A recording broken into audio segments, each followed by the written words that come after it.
Assalamualaikum warahmatullahi wabarakatuh.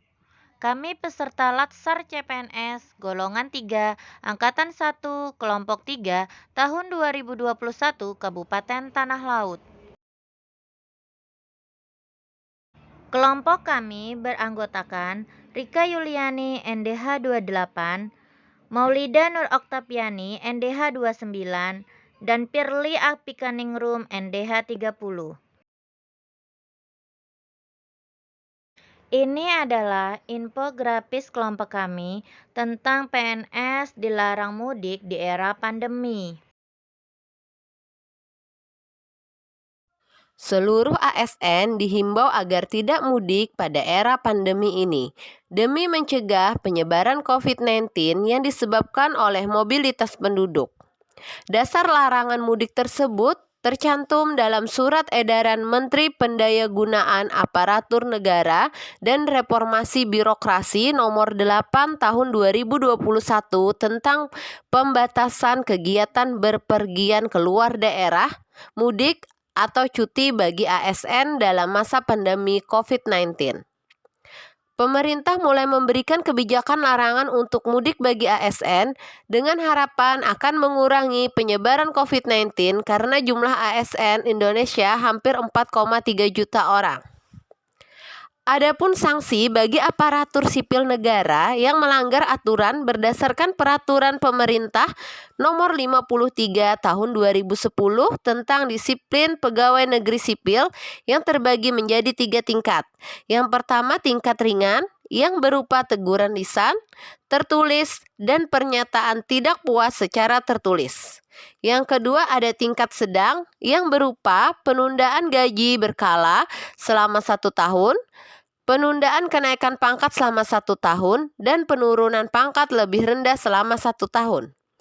Yang ketiga tingkat berat yaitu berupa penurunan pangkat setingkat lebih rendah selama 3 tahun, pemindahan dalam rangka penurunan jabatan setingkat lebih rendah, pembebasan dari jabatan, pemberhentian dengan hormat tidak atas permintaan sendiri sebagai pegawai negeri sipil, dan pemberhentian tidak dengan hormat sebagai pegawai negeri sipil. Di Kabupaten Tanah Laut, bagi ASN yang memaksa mudik dan memang benar ditemukan, maka akan dilakukan pemotongan tunjangan penghasilan pegawai. Hal positif yang bisa kita peroleh dengan mematuhi larangan pemerintah untuk tidak mudik antara lain, yang pertama lebih hemat uang. Mengambil sisi positif dari larangan mudik berarti kita bisa lebih hemat uang untuk tabungan masa depan maupun keperluan lainnya. Alokasi biaya mudik dapat kita berikan kepada keluarga tercinta dalam bentuk pemberian THR atau paket lebaran. Kedua, menyayangi keluarga. Dengan tidak mudik, berarti kita punya kesempatan menyelamatkan orang-orang yang kita sayangi. Walaupun kondisi badan nampak sehat, belum tentu kita bebas dari virus corona. Walaupun kita telah melakukan tes PCR, belum tentu selama kegiatan mudik kita bebas terpapar wabah COVID-19 dari orang lain. Dapat 4 hal yang perlu diperhatikan ASN yang telah memperoleh izin untuk bepergian. Pertama, peta zonasi resiko penyebaran COVID-19 yang ditetapkan Satuan Tugas Penanganan COVID. Kedua, peraturan atau kebijakan pemerintah daerah asal dan daerah tujuan perjalanan mengenai pembatasan keluar dan masuk orang. Ketiga, kriteria, persyaratan, dan protokol perjalanan yang ditetapkan Kementerian Perhubungan dan Satuan Tugas Penanganan COVID-19. Dan yang terakhir, protokol kesehatan yang telah ditetapkan Kementerian Kesehatan.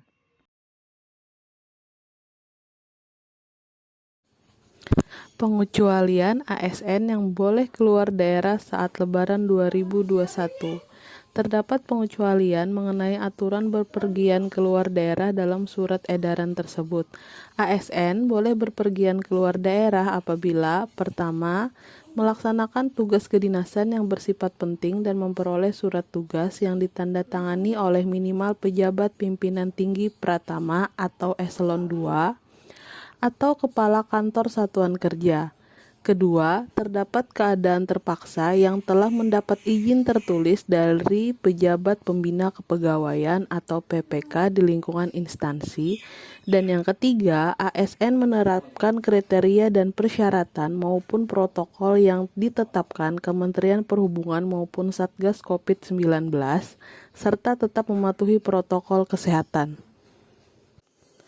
Terakhir, sebagai upaya pencegahan penyebaran COVID-19, seluruh ASN termasuk pegawai yang telah melakukan vaksinisasi COVID-19 agar tetap memperhatikan upaya pencegahan penyebaran COVID-19 diantaranya dengan tetap melakukan physical distancing, menjaga perilaku hidup bersih dan sehat melalui pelaksanaan 5M plus 3T, yaitu menggunakan masker, mencuci tangan, menjaga jarak, menjauhi kerumunan, membatasi mobilitas dan interaksi, melakukan testing, tracing, dan treatment apabila ada kasus positif COVID-19, serta tetap menerapkan kebijakan atau protokol pencegahan dan penanganan COVID-19 secara ketat. Demikian presentasi himbauan dari kelompok kami. Semoga bermanfaat dan dapat diterapkan kepada seluruh ASN di Indonesia.